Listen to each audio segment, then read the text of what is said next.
Bom, muito boa noite a todos. Vamos, então, dando início à nossa atividade da noite de hoje. Professor Araquém de Assis, é uma honra para a nossa Boa universidade. noite. Boa noite, professor. Ficamos muito honrados, muito felizes em receber-lhe aqui na nossa universidade, ainda que virtualmente, no curso de pós-graduação em Processo Civil e Garantismo Processual, que vai chegando ao seu último trimestre, encerrando essa primeira turma, e a sua aula é a nossa última aula magna do curso. Nós tivemos outras aulas com professores, como o professor Luiz Rodrigues Vamber, professor Alexandre Câmara, professor Eduardo José Fonseca Costa, dentre outros, e ficamos muito honrados em contar com a sua participação nessa noite para trabalhar um assunto que o professor Araquém, farei a apresentação em breve, é a maior autoridade brasileira, que é a matéria do processo de execução, da atividade executiva, ou como os garantistas gostam de chamar, procedimento executivo, seja como for, professor Araquém é a nossa grande referência. E, professor, esse evento é um evento que conta com os alunos da pós-graduação. Nós temos os alunos da especialização, temos os alunos da graduação, eventualmente, público externo também. Nós entendemos que seria uma oportunidade ímpar disponibilizar aos nossos alunos da graduação também, que estudam a sua obra na disciplina de Processo Civil 3, e estamos todos muito felizes em recebê-lo. Eu acredito que a gente já possa começar, né? Até lhe peço desculpas pelo pequeno equívoco que aconteceu quanto à questão do horário. Então, sem mais delongas, eu quero apenas dizer ao nosso público que estamos muito felizes também pela participação, aos nossos alunos, o Thales, o João, os demais que estão mais tímidos com a câmera desligada. É sempre um prazer revê-los. Amanhã nós também teremos mais atividades aqui na pós-graduação, teremos o evento com a professora da Universidade de Coimbra, a professora Maria José Capello, e eu queria também informar ao público que nos assiste que a pós-graduação em Processo Civil e Garantismo Processual da Universidade Fevale está com matrículas abertas para a sua próxima edição, que iniciará no mês de maio. Então, em cerca de 30 dias estaremos dando início à próxima turma, no dia 10 de maio, e deixo aqui no chat também o link àqueles que tenham interesse em participar da segunda edição do nosso curso, que certamente manterá a mesma proposta, manterá em grande escala o nosso corpo docente que já vem nos acompanhando, e esperamos também, nessa segunda edição, se possível, contar novamente com o professor Araquém. Bom, o professor Araquém de Assis é professor emérito da PUC Rio Grande do Sul, é professor titular aposentado da Escola de Direito da PUC, na graduação, mestrado, doutorado, é doutor em Direito pela PUC São Paulo, foi desembargador do Tribunal de Justiça do Estado do Rio Grande do Sul, advogado, militante, membro de diversos institutos de direito processual, que não irei, para não cansá-los, mencionar um a um, e, sem dúvida, e eu digo isso não apenas porque estamos na presença do professor Araquém, mas sempre que os alunos questionam, né, sobre os grandes processualistas brasileiros, temos processualistas, digamos assim, da nova geração, jovens processualistas muito citados, mas eu sempre digo que o professor Araquém, com o professor Nelson Neri Júnior, e mais 2 ou 3 professores, que eu também não vou citar um a um, eles estão na primeira divisão. O restante é a segunda divisão ainda, tentando se consolidar. Então, se a gente quer realmente estudar direito processual com os grandes processualistas brasileiros, o professor Araquém segue sendo, juntamente com outros professores, por óbvio, mas ele está entre os 5 maiores processualistas do Brasil, eu tenho certeza disso, e é justamente esse um dos motivos que tanto nos alegra por estar contando com a sua presença hoje. E, sem dúvida, é a maior autoridade brasileira na temática da nossa aula, que é a questão envolvendo procedimento executivo. É o módulo que se inicia, nosso último módulo aqui da especialização. Então, sem dúvida, é uma oportunidade maravilhosa para os alunos começarem a estudar o tema. Professor Araquém, novamente lhe agradeço por ter aceitado o nosso convite. Saiba que a Universidade Fevale está sempre com as portas abertas para recebê-lo. E, de pronto, então, passo-lhe a palavra para a sua exposição. Muito boa noite a todos. É uma honra. Recebi com muita satisfação o convite do professor Igor Hatz, meu querido amigo, e espero não fraudar as expectativas depois dessa simpática e exagerada apresentação do professor Igor. O nosso tema é prática e tendências da execução. Na verdade, ele tem a ver com o emprego das novas ferramentas virtuais para resolver os problemas da execução. Quero testemunhar, porque já é entrado em anos, que sou do tempo da datilografia e do carimbo de borracha, as duas inovações tecnológicas do processo que eu vivenciei na década de 70 do século passado, em relação ao processo escrito ao tempo das caravelas de Cabral. Ainda, por exemplo, me deparei com processos baixados do Tribunal Superior do Trabalho, costurados com barbante. Não existiam grampos.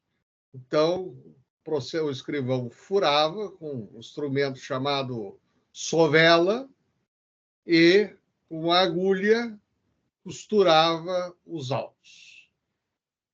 Tudo isso mudou.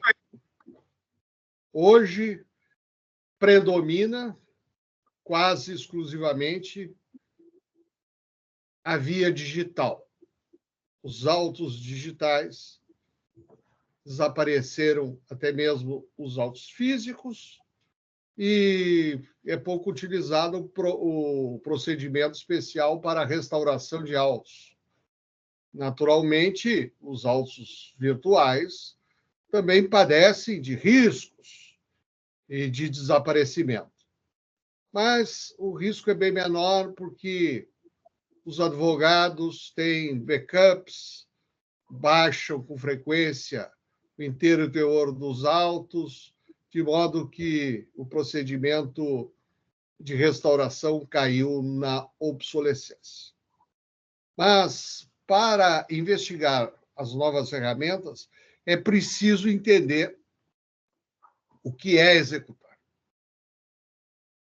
Então, partindo do início, assinalo que nenhuma sociedade desconhece os litígios individuais e transindividuais. Há várias maneiras para resolvê-los.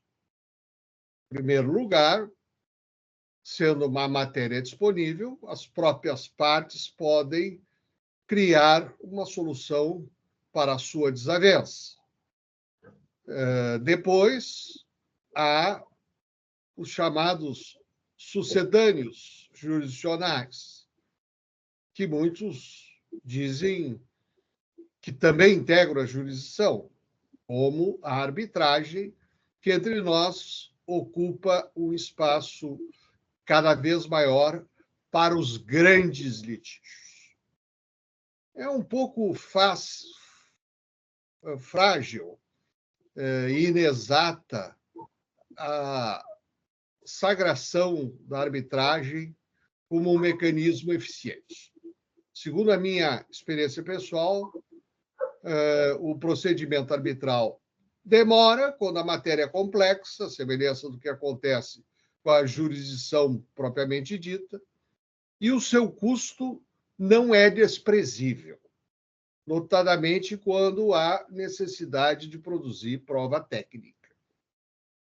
De qualquer maneira, criou-se aí um campo de trabalho para a advocacia no Brasil. A arbitragem, embora não seja atividade privativa, é assambarcada por advogados e é explorado com muita frequência esse meio. Mas a civilização impôs, como meio hábil para resolver os conflitos individuais e transindividuais, uma atividade estatal mediante um órgão específico chamado de órgão judicial, juiz, através do mecanismo nobre designado de processo, e essa atividade estatal recebeu o nome, agora equívoco, de jurisdição.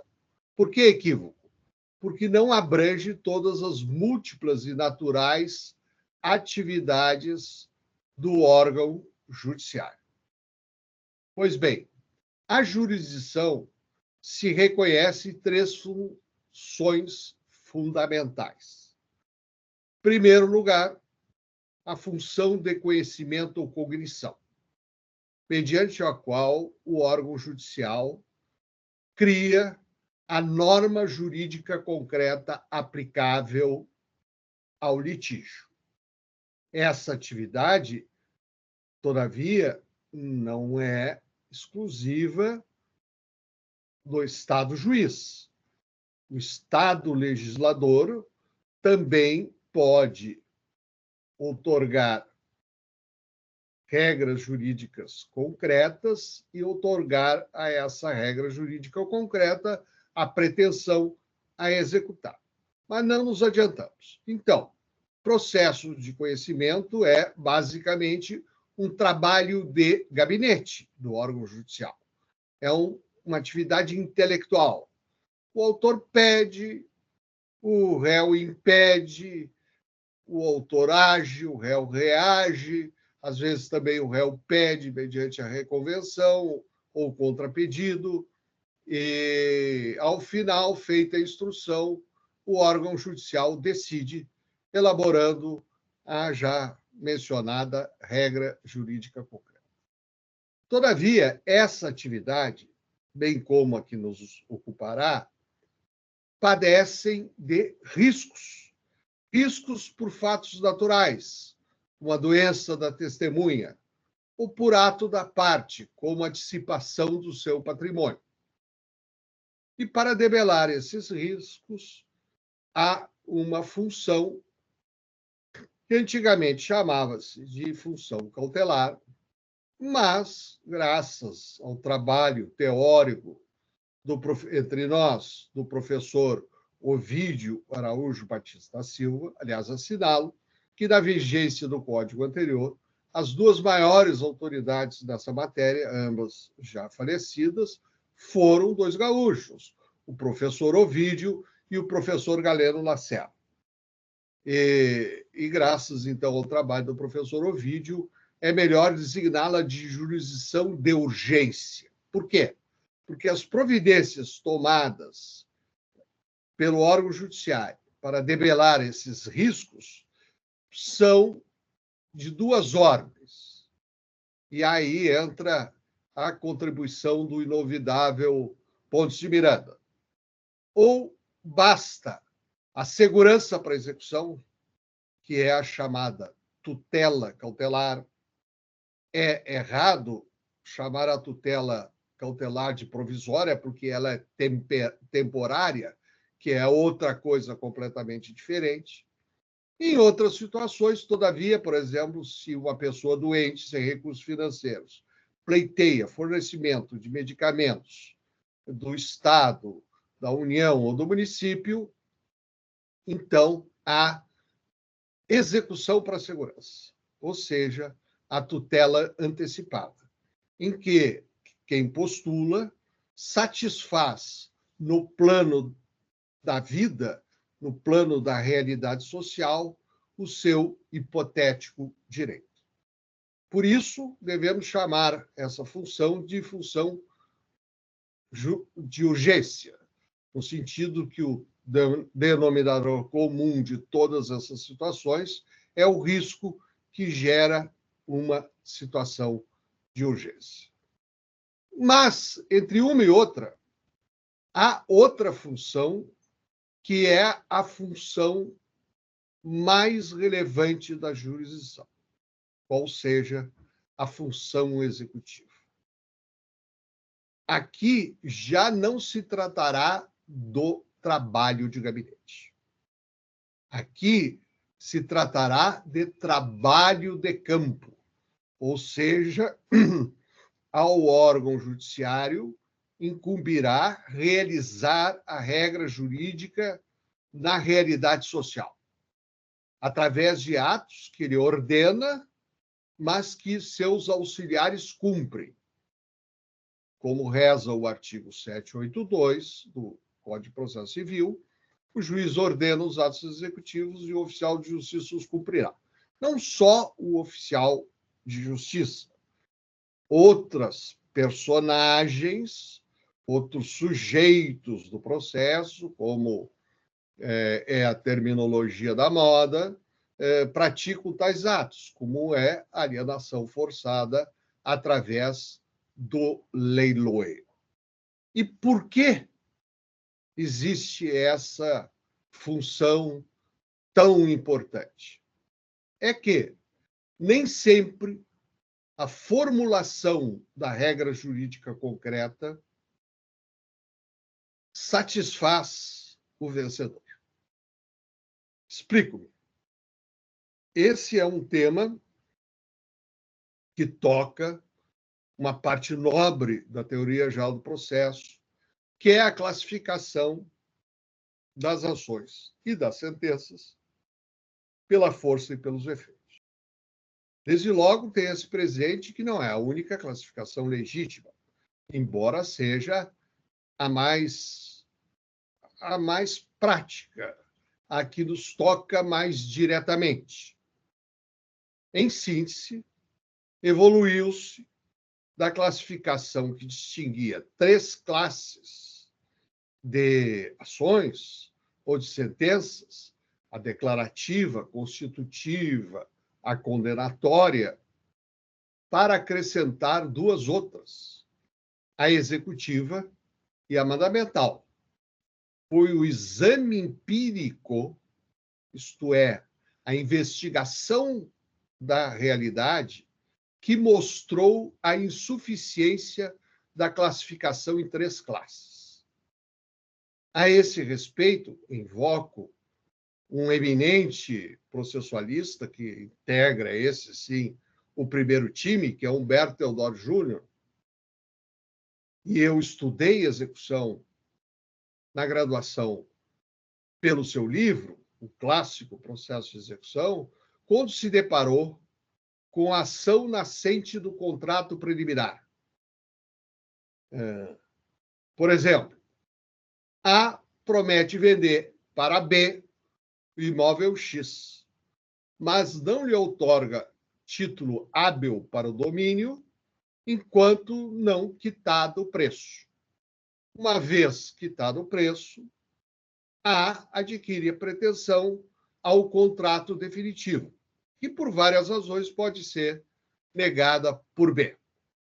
Nessa contingência, a lei, atualmente o artigo 501 do Código de Processo Civil, outorga uma pretensão ao compromissário, chamada de adjudicação compulsória, mas o nome é irrelevante, para obter uma sentença que, segundo a lei, produzirá os mesmos efeitos do contrato definitivo. Pois bem, ainda no Código passado, o professor Teodoro Júnior, que escreveu o seu processo de execução quando era um juiz no interior de Minas Gerais, se deparou com a previsão dessa ação no artigo 639 do Código de Processo Civil de 1973 e disse: olha, não é declaratória, tampouco é constitutiva, porque as ações constitutivas nascem dos direitos formativos geradores e aqui há uma obrigação de declarar a vontade. Tampouco é condenatória, porque não se segue nenhum ato executivo clássico, como a constrição patrimonial do vencido. então é autoexecutável. Ora, se as ações se dividem em 3, e num caso concreto se depara com uma quarta espécie, então forçoso ampliar a classificação. Posteriormente, incluiu-se também a força mandamental. Então, são 5 classes. Acontece que em apenas 2, a regra jurídica concreta satisfará plenamente a aspiração do autor. Ou seja, se Maria pede a declaração da união estável com João e logra êxito, e a sentença transita em julgado, estou apenas introduzindo o trânsito em julgado para deixar claro as coisas, não que seja um fenômeno necessário. Então, ela obteve tudo que pediu. Com efeito, a força declaratória corresponde um bem da vida que é a certeza. Assim, se o juiz declarou que existe a união estável entre Maria e João, esse resultado se tornará indiscutível no presente e no futuro, e nada há mais para ser feito para satisfazer a Maria. Claro está, esclareço, que nenhuma sentença é pura, mas isso é um ponto secundário nesse raciocínio. Se Maria, bem ao contrário, pretende se divorciar de João e obtém êxito, antigamente eu exemplificava com a separação. Mas o Supremo Tribunal Federal, numa das suas infelizes decisões, entendeu de proscrever o Instituto da Separação do Direito Pátrio. Isso não me convence minimamente. Eu não vejo motivo para negar uma solução para o litígio quando há 2. O que realmente impede 2 pessoas casadas se separarem se não tem certeza se essa separação vai ser definitiva e, se for, convolver-se-á em divórcio, mas, eventualmente, mirando a reconciliação, enquanto no divórcio necessitarão casar de novo com todas as formalidades inerentes a essa situação. Uma vez decretado o divórcio e o efeito da força constituída é um estado jurídico novo. Antes do processo, nós tínhamos 2 pessoas casadas, depois nós temos 2 pessoas divorciadas, ou, se quiserem, descasadas.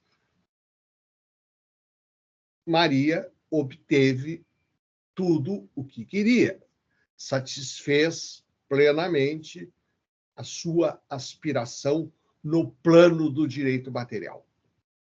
Por isso, essas 2 classes são chamadas por Italo Andolina, um jurista italiano, de tutelas autossatisfativas, ou seja, elas próprias, o provimento do juiz já entrega o bem da vida pretendido pelo vitorioso. Mas tal fenômeno não se reproduz nas outras 3 classes.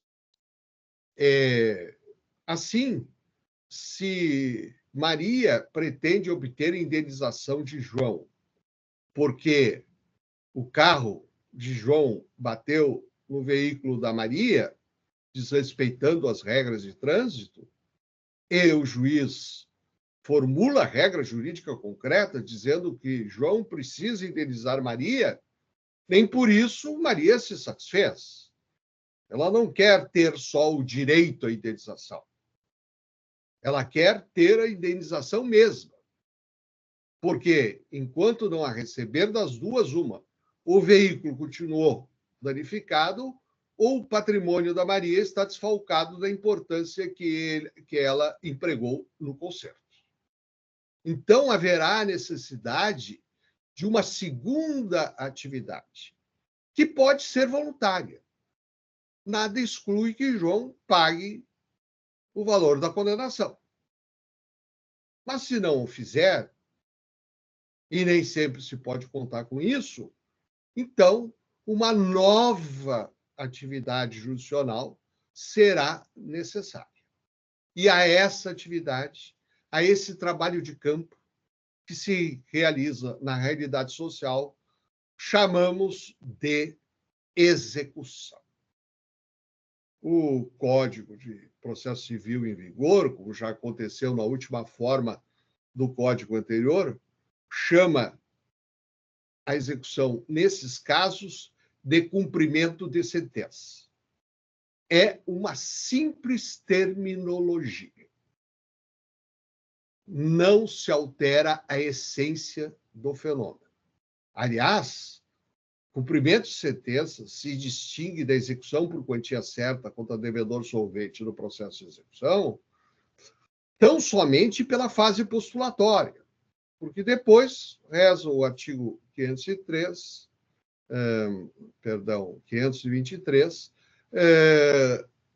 proceder-se-á à expropriação dos bens do vencido, passado vencido o prazo de espera de 15 dias.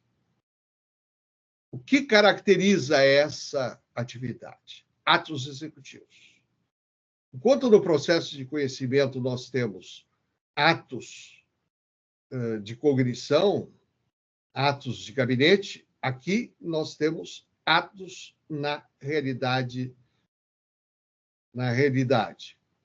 O emprego da força do Estado, ou, como dizia Piero Calamandrei, outro processualista italiano, o deslocamento forçado de pessoas e de coisas. Assim, a força condenatória, se não houver cumprimento voluntário, vai necessitar do cumprimento forçado, uma atividade de outra natureza. O mesmo acontece na quarta e penúltima classe. Por exemplo, Maria pretende retomar o imóvel X, locado a João, por um dos motivos legais, por exemplo, retomada para uso de descendente. A filha de Maria vai casar, fez uma escolha não muito jubilosa, porque o futuro marido não tem recursos para adquirir um imóvel, então Maria quer ceder o uso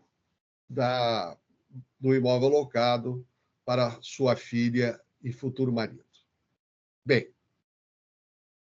Maria não se contenta apenas em saber que pode recuperar a posse do imóvel, posse imediata, que transferida mediante o contrato de locação. Isso não basta. Ela quer, e às vezes reprimida pelo tempo, que as bodas estão marcadas, recuperar a posse mesma da coisa locada. E das duas, uma. Ou o inquilino desocupa no prazo que lhe é assinado, em princípio 15 dias, ou sofrerá despejo compulsório.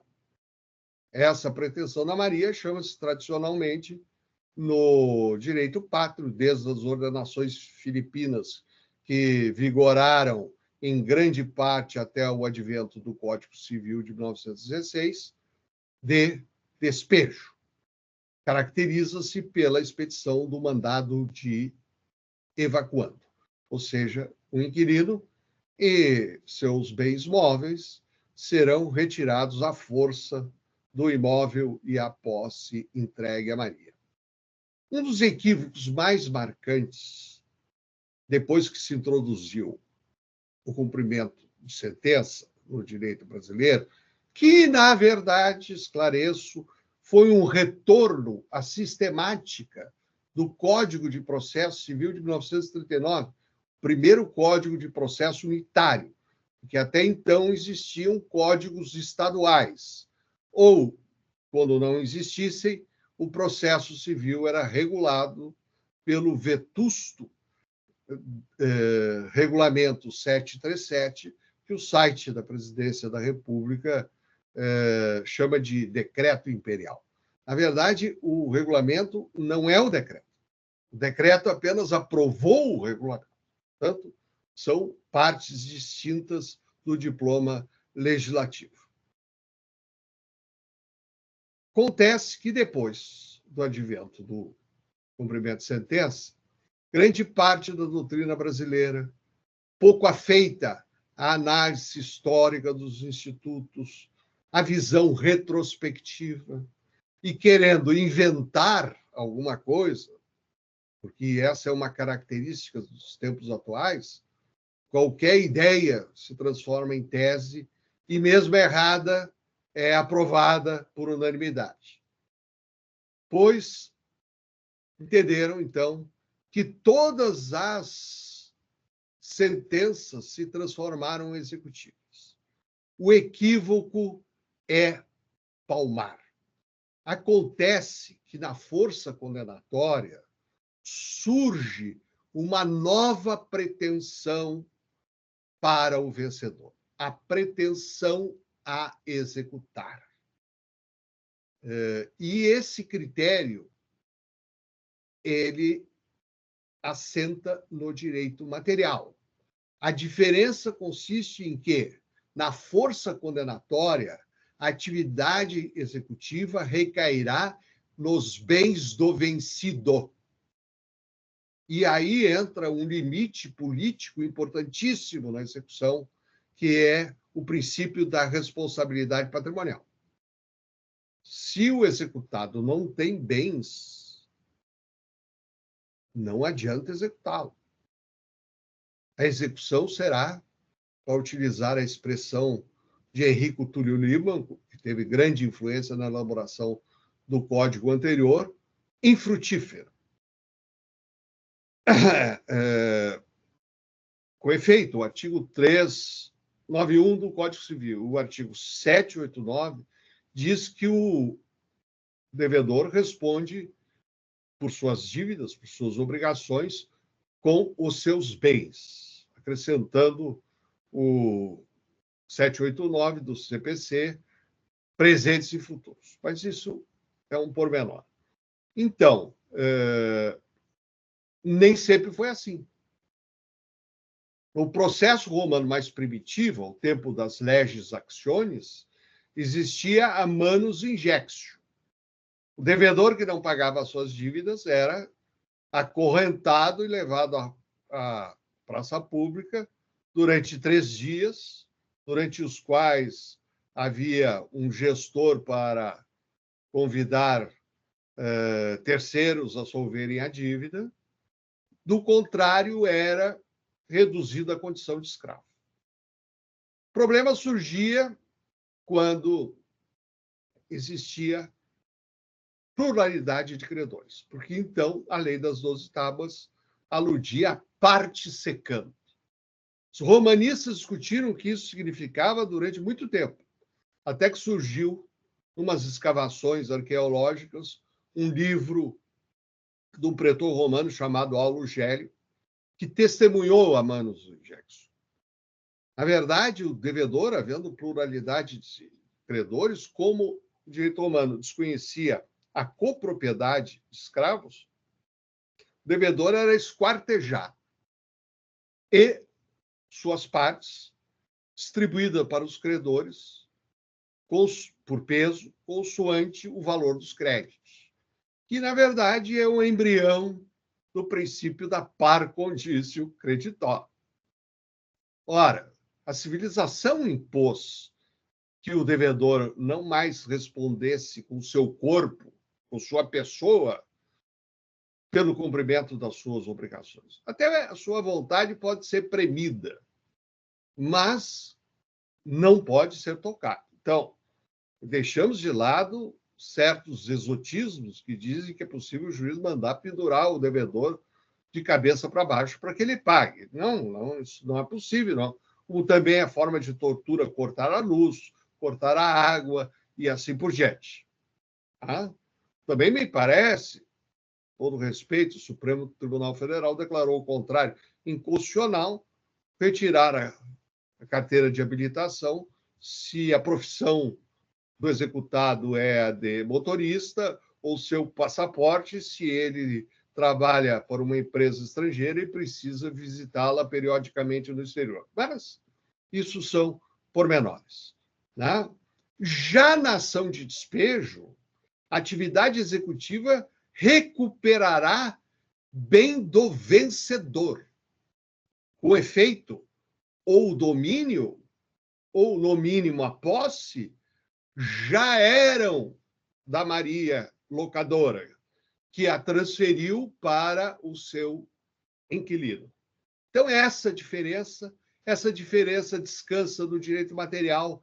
A técnica processual, se precisa instaurar um novo processo ou praticar os atos executivos em simultâneo processo, é indiferente para esse efeito.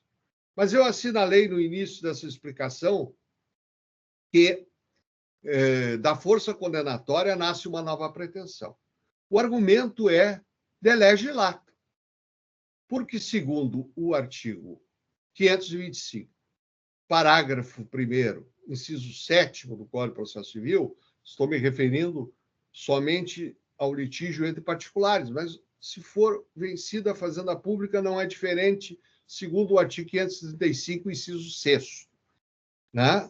O executado, na sua oposição à execução, porque não seria um ordenamento jurídico sadio se o executado não pudesse reagir por algum mecanismo, por algum instrumento processual contra a execução injusta e ilegal, o executado poderá alegar prescrição, desde que superveniente a sentença. Ora, segundo o artigo 189 do Código Civil Brasileiro, a prescrição extingue a pretensão. Ora, se há uma prescrição superveniente ao título, então há uma pretensão superveniente ao título. Não há dúvida quanto a isso. É objeto de súmula do Supremo Tribunal Federal, que declara que a execução prescreve no mesmo prazo da ação. E é um ponto da maior relevância, porque se na execução contra a fazenda pública o termo inicial da dita pretensão a executar é o trânsito em julgado do provimento condenatório, na execução entre particulares, o termo inicial desse prazo, e é um prazo em geral, se pensarmos em títulos de dívida que não sejam, por si mesma, títulos executivos extrajudiciais, é de 3 anos, é o momento da exigibilidade do crédito, que vem com a liquidação. Eu conto, a esse propósito, me permito alongar um pouco, um episódio do escritório de advocacia do qual eu fui sócio.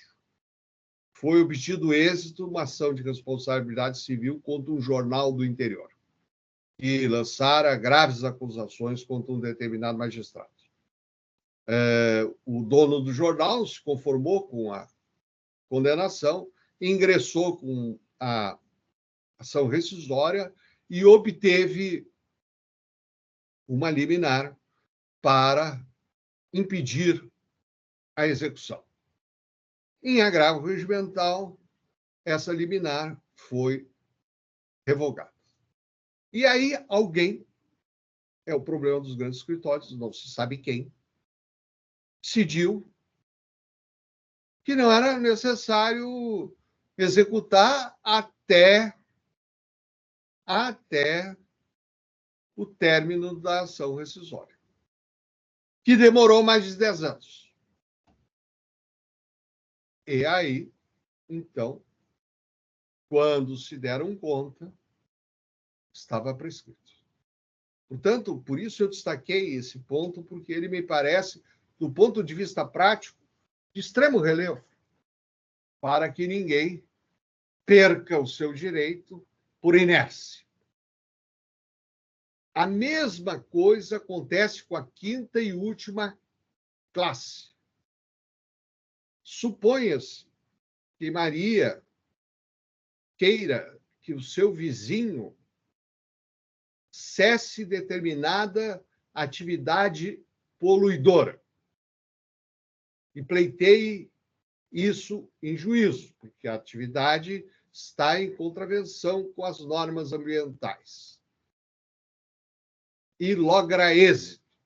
Ora, Maria não quer uma ordem em tese, quer a ordem concretizada, ou seja, que efetivamente o réu cesse as emissões poluidoras. Já aqui, os problemas são de outra ordem. Como impedir uma atividade poluidora? Bem, o artigo 536, parágrafo 1º do Código de Processo Civil arbitra determinadas medidas. É possível interditar determinado equipamento, é possível afastar a direção da empresa poluidora e assim por diante. De qualquer maneira, como veem, é uma atividade executiva, se realiza no plano da realidade social. Então, nesses três casos, se concebe perfeitamente o cumprimento espontâneo. O réu vencido paga a dívida, o inquilino desocupa o imóvel, a empresa poluidora cessa sua atividade, adquirindo filtros ou mudando o seu meio de produção. Mas se isso não acontecer, providências de outra índole precisam ser tomadas para realizar a regra jurídica concreta no plano prático. Esse problema, ele existe também na regra jurídica concreta criada pelo Estado legislador, que são os títulos extrajudiciais. É a mesma coisa. Apenas aqui não há uma atividade cognitiva antecedente à criação do título. Ela fica postergada para o mecanismo de reação do executado, que aí, nesse caso específico, chama-se não de impugnação, mas de embargos à execução. Pois bem, agora fitemos a terceira classe que predomina na realidade do foro, que vem a ser a execução de obrigação pecuniária.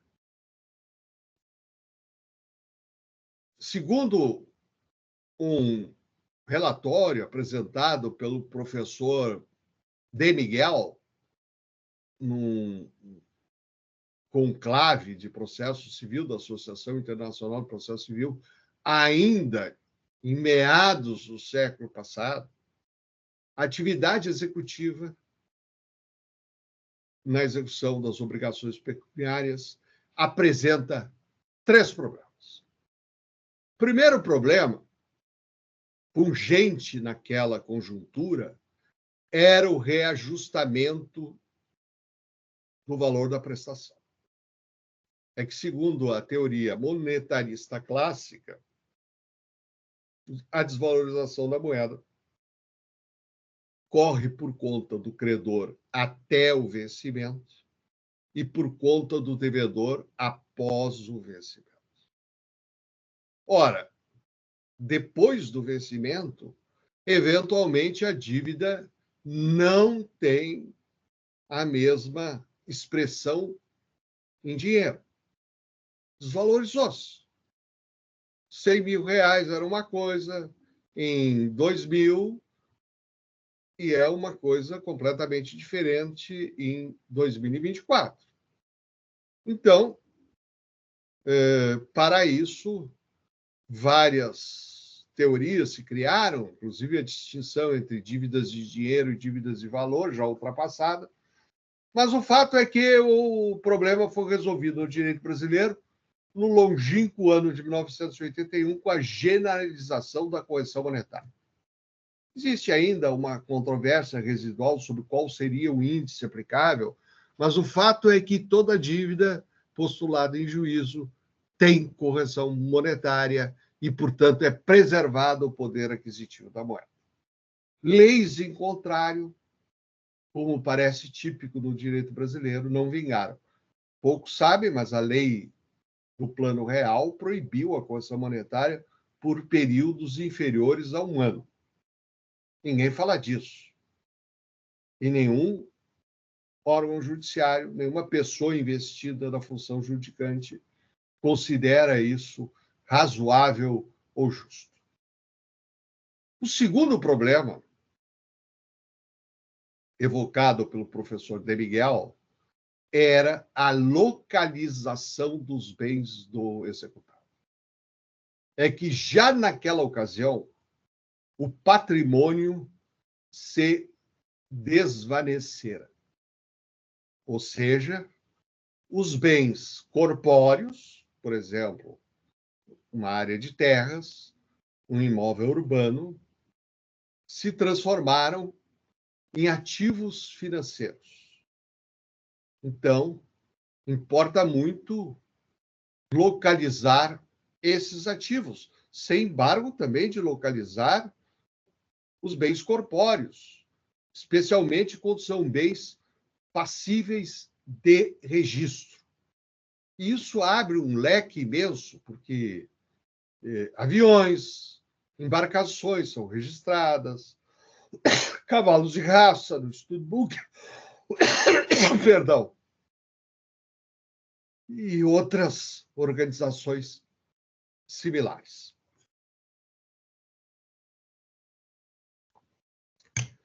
Pois bem, aí entra a ferramenta virtual. O CNJ criou, não muito há tempo atrás, uma ferramenta chamada Sniper, outros chamam de raspadinha, o nome pouco importa, que é um mecanismo virtual pelo qual o órgão judiciário ele localiza todos e quaisquer bens do executado, porventura registrados ou não, porque podem ter sido apenas arrolados na sua declaração de imposto de renda, como existentes. E, como eu disse, isso abre um leque imenso. Por exemplo, as instituições bancárias agora descobriram as obras de arte. Penhorar quadros de artistas brasileiros ou estrangeiros. Se tornou célebre o caso de um banqueiro paulista, cujo banco entrou em liquidação, que tinha uma vastíssima coleção de obras de arte muito valiosa, e todos esses bens foram utilizados para satisfazer as dívidas que ele deixou, pessoais e da empresa de banco. Então, pode-se dizer que com o Sniper, e antes dele, o bloqueio dos ativos financeiros através, embora poucos utilizem, mas temos que encarar as coisas como elas realmente são, através da quebra do sigilo bancário e fiscal do executado, hoje prevista no artigo 854, facilitou enormemente a localização de bens. Evidentemente que não de todos os bens.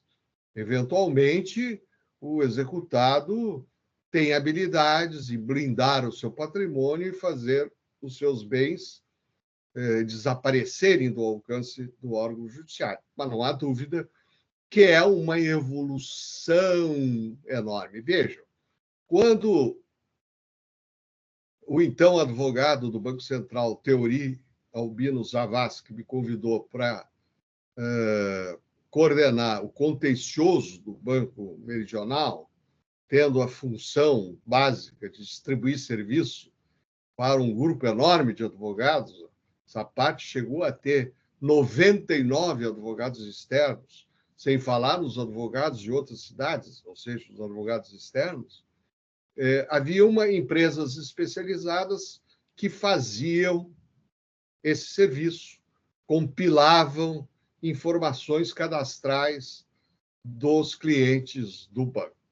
Também descobri aí que o sigilo bancário é perante terceiros, não entre as instituições financeiras. O que uma sabe, as outras também ficam sabendo. Isso tudo desapareceu. Que eu saiba, não existem mais essas empresas especializadas nessa atividade de descoberta de ativos financeiros e de bens do devedor. E o terceiro e último problema da execução forçada era a alienação dos bens. Nem sempre há sucesso em localizar dinheiro, que afinal de contas é o objeto da prestação, no patrimônio do executado. Mas há outros bens corpóreos ou incorpóreos, como, por exemplo, imóveis, automóveis, objetos de arte e assim por diante, que a Lei 8.009 declara penhoráveis, tá? Que podem ser transformados em dinheiro. Aliás, é bem nítida as fases da execução por quantia certa. Há a proposição, a instrução, que é a avaliação e a alienação forçada do bem, e finalmente, a entrega do produto, a entrega do dinheiro à satisfação do exequente. Aqui também, o novo Código de Processo Civil lançou mão do ambiente virtual. O leilão agora, sem pejo da possibilidade do exequente adjudicar, ou seja, ficar ele próprio com um bem penhorado, pagando ou não eventual diferença entre o valor da avaliação e o valor do seu crédito, introduziu o leilão virtual. É um meio magnífico. Por quê? Porque é mais flexível. Não há uma data e horário pré-determinados, exceto para início e término. E mais do que isso, no site do leiloeiro se pode visualizar em todos os seus pormenores, por todos os ângulos internos, se for um imóvel, internos e externos, o bem a ser alienado, dispensando, não obstante a lei ainda prevê, a visita in loco do pretendente. E, finalmente, é muito mais barato. Antigamente era preciso publicar o edital de arrematação em 2 vezes em jornal de ampla circulação local e no Diário Oficial. O problema está nesse ampla circulação local. Era um custo altíssimo publicar um edital nos veículos que hoje nós, impressos aqui em Porto Alegre, nós conhecemos, sendo certo que das comarcas do interior, isso é uma peculiaridade do Rio Grande do Sul, existem também veículos próprios que têm grande circulação local. Lembro-me bem que Canoas tinha o Pioneiro. Tá? Não, Canoa, Pioneiro não, é o Pioneiro é de Caxias do Sul, é o... me escapa agora o nome. E até mesmo Taquari, Alegrete. Alegrete tinha 2 jornais de circulação local e assim por diante, e era possível timoneiro. Muito obrigado, Clóvis. Exatamente, era o timoneiro. Né? Aliás, era um problema para a advocacia. Eu próprio não aceitava causas em Caxias do Sul porque não tinha um correspondente. Os atos oficiais eram publicados no Pioneiro e o Pioneiro não chegava em Porto Alegre. Chegavam, na melhor da hipótese, os jornais de Pelotas. Tá? Bom, então, o leilão eletrônico é uma ferramenta virtual que, se não resolveu, porque ainda subsistem problemas, eu próprio me submeti a um deles, né, porque resolvi adquirir um automóvel no leilão justamente para saber como é que as coisas se passavam. E simplesmente não consegui me cadastrar no site do leiloeiro. Era impossível.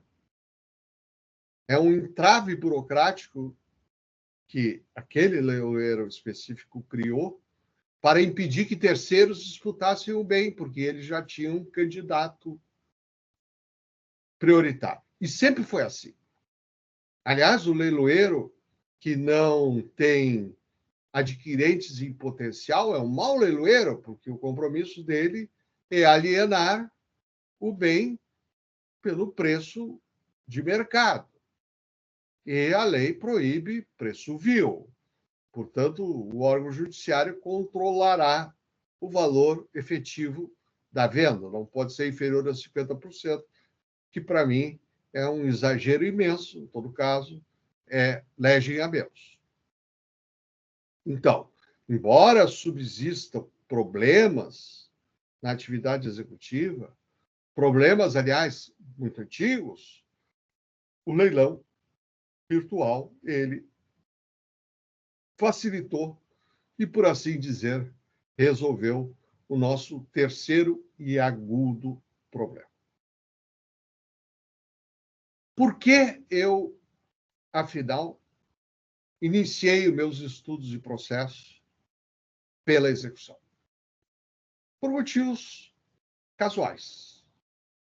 É que fui convidado para comentar o Código de Processo Civil, então vigorante, uma coleção coordenada pelo professor Ovídio. E não por ele, mas pelo sócio porto-alegrense do professor Ovídio, que conhecia o meu pai. E eu já era professor de processo civil. E rapidamente pensando, disse assim, olha, não pode ser só processo cautelar, porque tem pela frente o Ovídio e o Galeno. Qual é o tema não explorado entre nós? E sem me lembrar do professor Alcides de Mendonça Lima, que comentou essa parte, aliás, eu o sucedi na coleção da editora Forense, depois que ele faleceu, disse para o doutor Angelito Aikel, Deus tenha, foi um grande advogado porto-alegrense. Execução. Ah, muito bem. Diga quais são os artigos. E assim eu iniciei o estudo do processo de execução, sendo que à época eu não lecionava exatamente essa matéria. Mas logo passei para ela. Né? E a partir daí, não alarguei mais. O que se alargou no meu campo de investigação foi outras matérias, com livros sobre recurso, com um livro sobre, ultimamente, né, dissolução de sociedades, sobre inventário e partilha, sobre divisão e demarcação, que quase não existem mais aqui entre nós, mas que é muito importante no centro-oeste do Brasil, em tema de direito civil, com a resolução do contrato por inadimplemento e a parte geral dos contratos em comentários ao Código Civil. E não me arrependo da escolha, porque ela versa um assunto concreto e um assunto fecundo que me ensinou, com todos os percalços, o caminho do dinheiro. Ou seja, me permite encerrar dessa maneira, o caminho da mascada. E isso me valorizou no cenário jurídico brasileiro. Mais uma vez, eu agradeço o professor Igor pelo convite. Espero não tê-los decepcionado. Obrigado. Bom, muito obrigado, professor Araquém. Ficamos muito honrados com essa palestra e, sem dúvida, poderíamos ficar a noite toda escutando o senhor falando sobre direito processual e sobre a sua larga vivência, seja como advogado, seja como desembargador do nosso tribunal. Para não tomar-lhe muito tempo, então, instantaneamente já vamos passar as perguntas. Nós temos alunos da graduação, alunos da especialização, fiquem à Obrigado, vontade Rafael. para fazerem Obrigado, suas Daniel. perguntas. Então, se preferirem abrir a câmera e fazerem a pergunta verbalmente, ou então lançar a pergunta aqui no chat, que a gente também pode acompanhar. Olá, João, professor. Desculpa. Obrigado. Vai lá, João. Opa, boa noite, professor. Primeiro, agradecer por essa palestra incrível que o senhor nos deu aqui nessa noite. Para mim é muito gratificante, estou muito feliz, né, por ter tido essa aula com o senhor. Um dos autores que eu li durante a graduação, né, e que ainda consulto, né, agora como advogado em algumas questões pontuais. Questão que eu queria já perguntar antes da palestra, se refere à questão dos meios executivos atípicos. Eu queria saber do senhor, o que o senhor acha? Moralmente, principalmente, e atrelado a isso, que está, né, colado, ligado, a questão do artigo 139, inciso 4 do CPC, que garante ao juiz, que dá poderes ao juiz, para ele realizar a execução do jeito que ele achar mais adequada.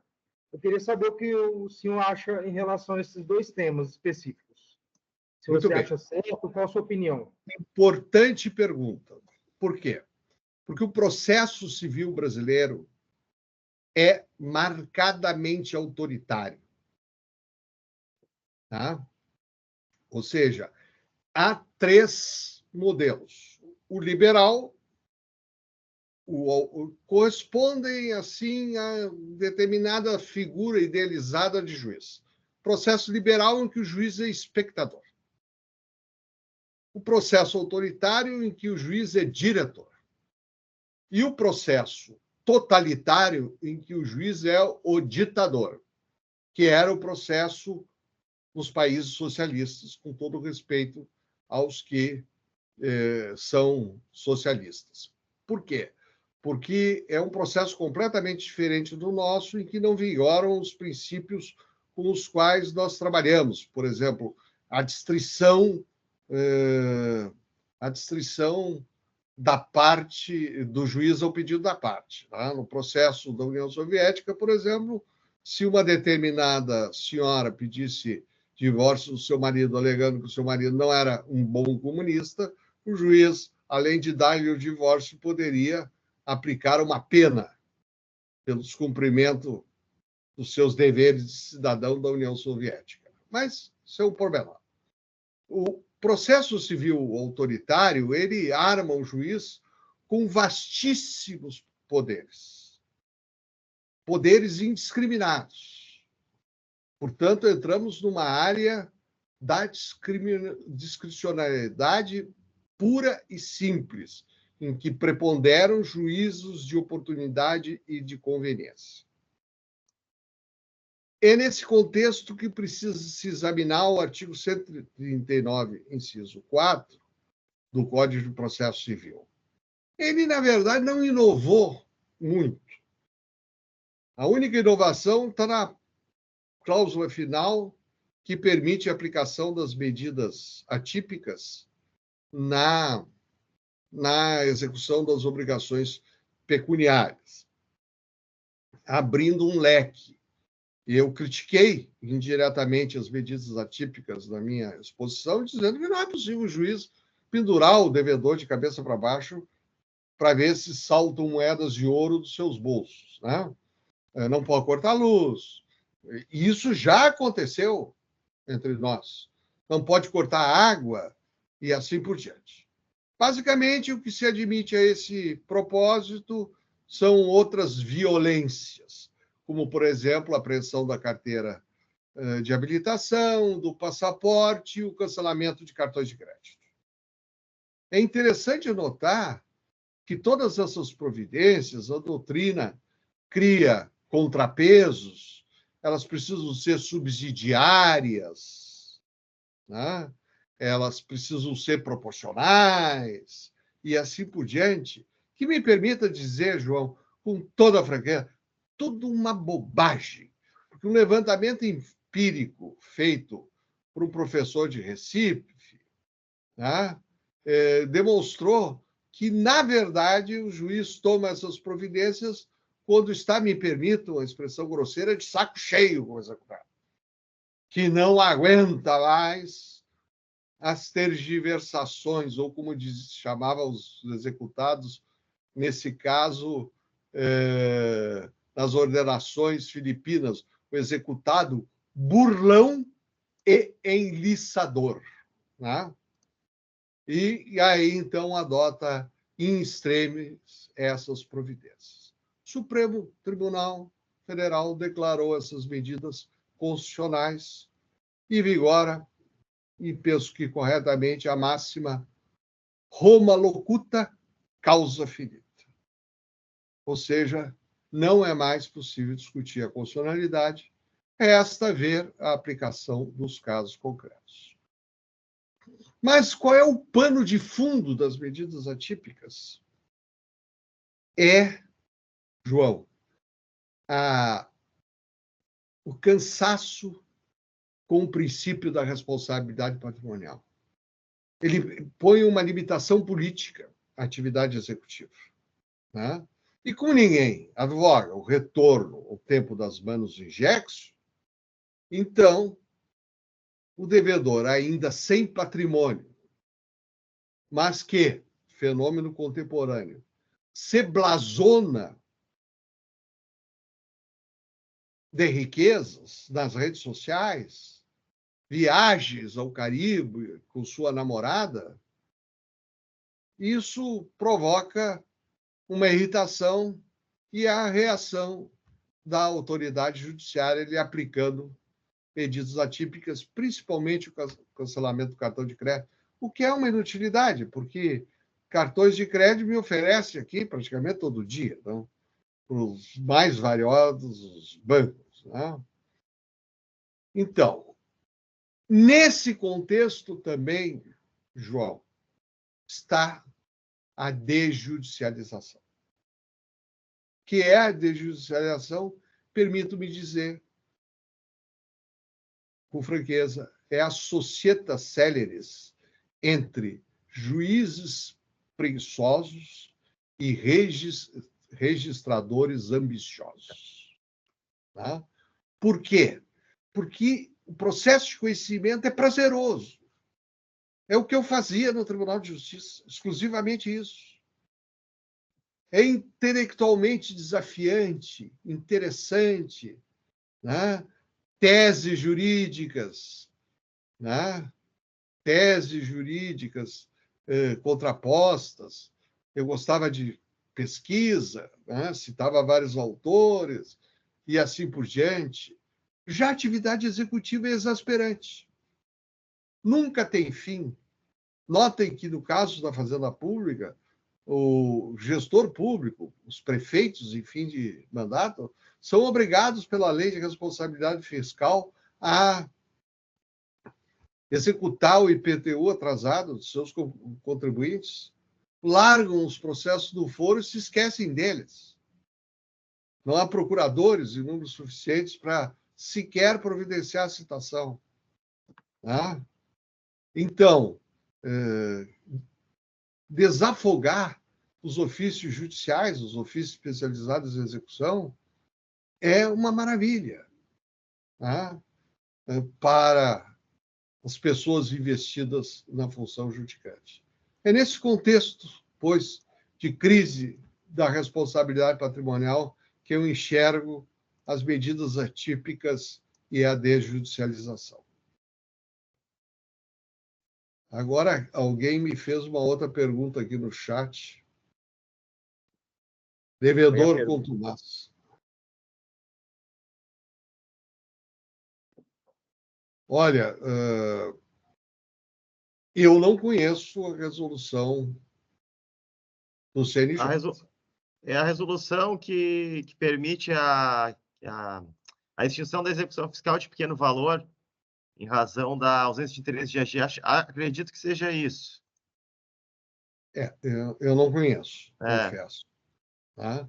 Como nós sabemos, o Supremo Tribunal Federal otorgou um poder legiferante ao CNJ E algumas medidas são discutíveis, outras nem tanto, né?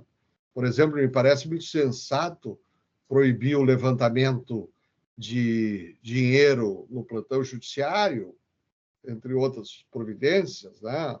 Hoje na lei, no CPC, e outras, sabe-se lá como é que são geradas, né? Eu realmente não conheço essa resolução.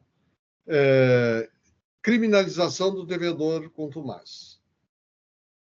Cansaço com a responsabilidade patrimonial. Né? Retorno a uma manus injectio menos violenta.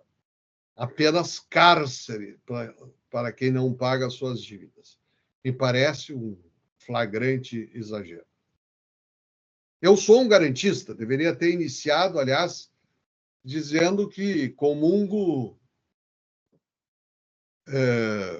em todos os graus com o professor Eduardo José da Costa. Né? Me parece que o juiz autoritário é uma figura... Aliás, o nosso código ele é esquizofrênico, né? Porque abriu espaços para a disposição das partes, mas aumentou os poderes do juiz.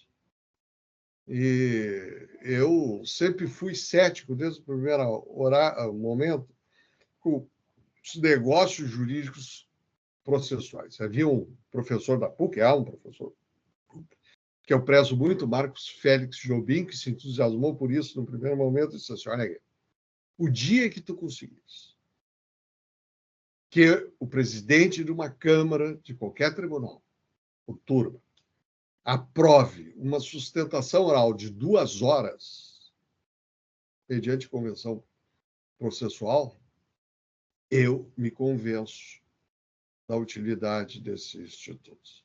Fora daí, meu amigo, é cláusula de eleição de foro. Nada mais do que isso. Imagine os cartórios, hoje em dia, com o pessoal que tem, praticam os atos processuais do seu ofício por rotina, não sabe por que praticam aquele ato processual. Imaginem praticar os atos processuais previstos pelas partes. Né? E mais, se isso proliferasse, imagina uma vara cível de Porto Alegre com 1000 procedimentos diferentes. É uma quimera, certo? Na verdade, o legislador ele abre espaços teóricos, né? Mas não práticos. Perfeito. A gente tem mais a pergunta do Carlos aqui, que lançou no chat, se o professor poderia falar um pouco mais sobre essa questão da execução extrajudicial, não sei se Olha, eu já disse tudo o que deveria ser. É o conluio entre os juízes preguiçosos e os registradores ambiciosos. Acrescento que, no caso da execução da propriedade fiduciária, o órgão judiciário se abstém de intervir. O registrador intima o devedor... Perdão. É o pigarro do charuto. Por um site do qual ninguém ouviu falar, e o judiciário chancela. Não, está prevista a intimação por via digital, não há problema nenhum nisso. Né?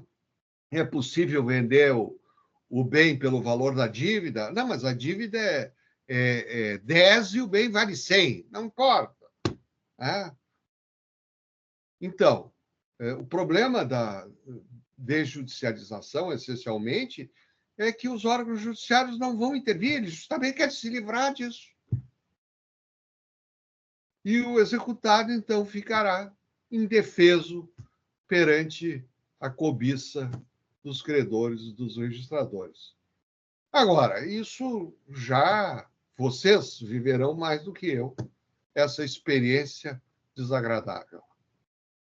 Mais um daqueles modismos, né, professor, que alguém busca copiar do direito de outro país, aqui no caso direito português, e a doutrina precisa de um tema novo para começar a desenvolver, e de repente o assunto está na ordem do dia, né? A história se repete. Portugal introduziu o agente da execução. Ou seja, delegou para advogados a prática de atos executivos. Certa ocasião, quando o meu filho mais novo fazia o mestrado dele em Lisboa, eu fui num jantar onde estava o professor Miguel Teixeira de Souza, o mais conspícuo dos processualistas portugueses, e perguntei como era isso, e ele me respondeu: não funciona. Ponto final, e não acrescentou mais nada. Mudou de assunto. Já que não funciona em Portugal, vamos implementar no Brasil. É mais ou menos isso. O problema é que, veja, se tudo o que eu disse é verdade, eu estou convencido disso, que a execução é a atividade jurisdicional mais importante. Ela é a parte. Por quê? Porque pode levar à perda do patrimônio e à perda da liberdade na execução de alimentos. Se é a mais importante, ela precisa ser intrinsecamente um monopólio estatal. Aliás, é o que dizem na primeira página do seu tratado Rosenberg, Gohl e Schulken. Né? Tem um tratado de 1000 páginas do direito alemão sobre execução que diz isso. Isso integra a essência da atividade jurisdicional indelegável. Bom, perfeito. Eu questiono se mais alguém gostaria de fazer perguntas ao professor Araquém. Então, professor, também para... Professor, você claro, me permite querer fazer uma pergunta objetiva? Por favor.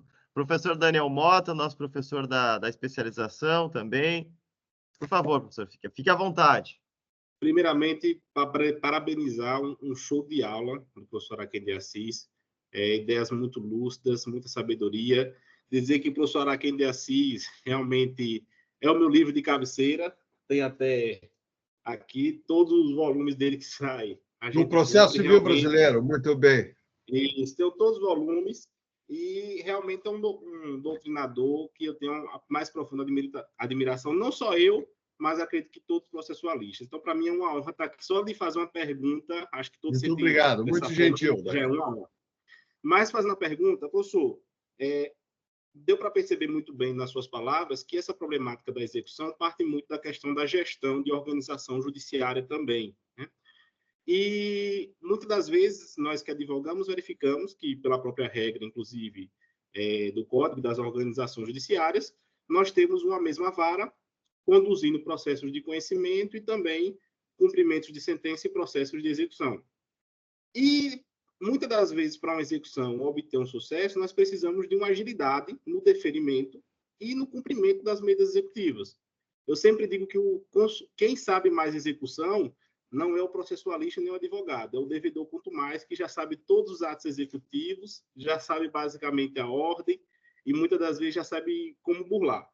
E aí minha pergunta é o seguinte: o senhor acha que mudaria alguma coisa em relação à eficiência da atuação executiva a criação de varas únicas, especializadas apenas em conduzir as execuções, cindindo, por exemplo, a atividade cognitiva para uma determinada vara e varas especializadas para apenas gerir, né, o deferimento e a implementação das medidas executivas? Gostaria de saber a opinião do professor. Obrigado pela pergunta, Daniel. Não me oponho. Ou seja, no Código de Processo Civil 73, era rígida a regra segundo a qual a competência para executar era do órgão judiciário que processou a causa em primeiro grau. Eu sempre critiquei esse dispositivo, não acreditei no professor Alcides Mendonça Lima, gaúcho, que eu citei, ao seu tempo um grande processualista, segundo a qual o juiz que julgou a causa estaria em melhores condições de executá-la. Não vejo por quê. Sempre achei que outros eram os foros adequados. Isso terminou sendo incorporado no artigo 516, parágrafo único do CPC. Então, o exequente pode escolher o local, por exemplo, que é o adequado, se for obrigação pecuniária, o local da situação dos bens.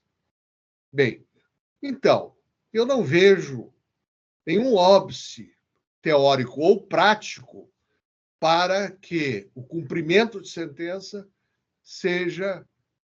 tenha sua competência transferida para uma vara especializada em execução de um modo geral. Tá? Encaro com muita simpatia essa ideia.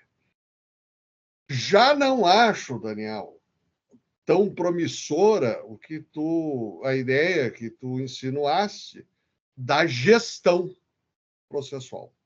Explico por quê. É que no direito brasileiro, e há um processualista talentosíssimo chamado Antônio do Passo Cabral, que sustenta isso, né? De que o procedimento precisa ser flexível, adequar-se ao objeto litigioso, o que a lei tenta fazer através dos procedimentos especiais. Mas, uma vez instituído um roteiro, me parece que ele deve ser inflexível para a garantia das partes. Não é possível, por exemplo, mal comparando, ingressar numa partida de futebol em que o juiz decide o que é pênalti ou não é, em que lugar do campo acontece uma falta digna de se transformar num pênalti, que é um quase gol, né? Isso não me parece sensato. Acho que o devido processo legal tem que ser encarado como uma adstrição absoluta ao roteiro legal, que pode se fazer, efetivamente é possível. O novo Código tentou fazer isso, introduziu, por exemplo, a dissolução parcial de sociedades, a regulação da varia grossa, que estava esquecidíssima, mas em que nas cidades marítimas... Perdoe-me, Daniel, tu é da onde? Eu sou de Sergipe. Hã? Sergipe. Sergipe. Pois então, lá, Aracaju, que eu saiba, tem porto, Recife tem porto, a varia grossa tem relevância nas cidades portuárias. Sabe bem, se estás morando no Rio Grande do Sul, que o porto de Porto Alegre é inoperante, né? Mas outrora foi um porto movimentadíssimo, hoje não é mais. Então, temos esse problema apenas em Rio Grande. Me parece que sim, que os procedimentos especiais eles podem ser criados por lei, e, mais uma vez, fixado o roteiro, ele é inflexível. Meu modo de ver as coisas. Sou um garantista, não esqueça. Eu, ouvindo o professor Araquém de Assis, já preparava aqui a fala de encerramento, dizendo que, por todas as respostas e observações, fica mais do que comprovado que o professor Araquém integra o rol dos garantistas, a defesa inflexível da legalidade, do respeito ao procedimento, é um dos temas que mais têm sido levantados, né, sob a ótica do garantismo processual, até porque nós temos um problema anterior, que é o próprio respeito ao procedimento instituído em lei, né? Então, se fala muito em flexibilização pelo juiz, mas a luta diária é que os juízes respeitem o procedimento previsto na legislação procedimental civil. Exatamente. Eu agradeço o encerramento, esclareço que ouvi uma batidinha discreta aqui na porta da minha sala pela desembargadora Mara. Ela está me chamando. Muito obrigado então, a todos. Mais uma vez, agradeço, Igor, um beijo na testa. E vamos nos reencontrar, Daniel, João e outros. Obrigado, Rafael. Vamos nos encontrar, o Carlos Vinícius. Vamos nos encontrar em breve na FEVAL. Forte abraço. Obrigado, professor. Boa Até noite. logo. Bom, então vamos dando encerramento à nossa atividade. A aula de hoje, por ser uma aula magna, ela tem um tempo um pouco mais curto, porque, em geral, os professores convidados para as aulas magnas têm uma agenda um pouco mais complicada e a gente acaba, então, focando numa palestra com a participação dos alunos. Deixo aqui no chat a informação do nosso evento que ocorrerá amanhã. Teremos, novamente, uma atividade aberta para o público externo, não somente para os alunos da pós-graduação, nesse mesmo formato, amanhã às 9 horas, que será o colóquio de Direito Probatório, que contará com a presença da professora Maria José Capello, da Universidade de Coimbra, o professor Beclaut Oliveira, da Universidade Federal do Alagoas, e também o professor Fernando Gama, da Universidade Federal Fluminense. Estaremos trabalhando a temática direito probatório, iniciaremos pontualmente às 9 horas. Estendo, então, o convite para os presentes que não são alunos da pós-graduação, alunos aqui da graduação, muitos que reconheci pelo chat, pelo nome, e também egressos da universidade e outros alunos. Então, com isso, vamos encerrando a nossa atividade na noite de hoje, para que todos possam descansar e amanhã às 9 horas estejamos novamente aqui. Uma boa noite a todos e até amanhã.